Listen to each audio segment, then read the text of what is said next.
Hey, so I thought I'd share a video today from the Eightfold Path.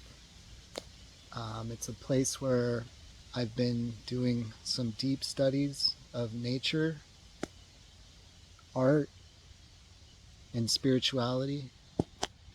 And everything that I'm learning is really just to share because it's great that I can learn things that can bring peace of mind to me, but the gift is in sharing the information. So that's my practice. That's why I'm here. That's why I'm recording my experience on the Eightfold Path. And I'm looking up because I'm looking up at this teaching. It's one that we've gone over before. What the teaching says is, and I'm just going to be looking up and reading. Whenever I interact with someone, may I view myself as the lowest amongst all, and from the very depths of my heart, respectfully hold others as superior. So I could go into reading there's just been a lot of writing about these teachings of the Dalai Lama on the Eightfold Path.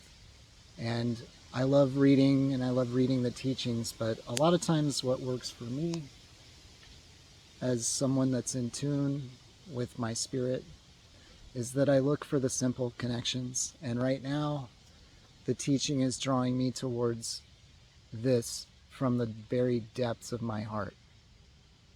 And the heart is something that is very fragile. At the same time, it's very powerful. It's pumping the blood, and it's a part of our bodies that, like, the heart represents love and compassion.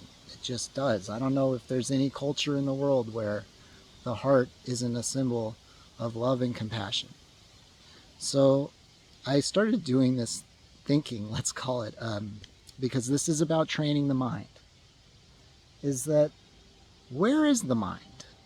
I think a lot of times we associate the mind with the brain. But then I started to do some studies of the chakras, and I'm learning that, like, in a lot of ways, we do a lot of our thinking out of our, what would it be, like that? Is it the sacral, or the one that's the chakra that's like basically in your gut? Is that we do a lot of thinking from our gut, and we do a lot of thinking from our brain. But I'm thinking maybe the balance in the walk to find true peace is to do our thinking from our hearts.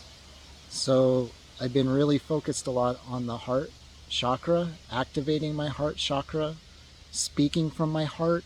I think that's where our true inner peace, strength, vulnerability, and ability to truly change the world and bring about both inner peace and world peace is that all of us together need to start thinking from our hearts and not from our minds and not from our guts. We've been doing that for a long time. I think we've been forced to think that way out of scarcity. And a lot of people have been through a lot of trauma out here. So this is the teaching. This is the way to heal. We have to start from inside. And we've got healing to do in our minds, in our brains, and in our bellies. But maybe a good place to start is in the heart, because the heart's connected kind of like a root system. It's not the root chakra, but it's at the center of our biological system. And therefore, I'm putting it at the center of our spiritual system, our emotional system, our communication system. So that's the word for today. If I can share any message with you, it's coming straight from my heart. I love you. You're valuable and worthy of true peace and happiness.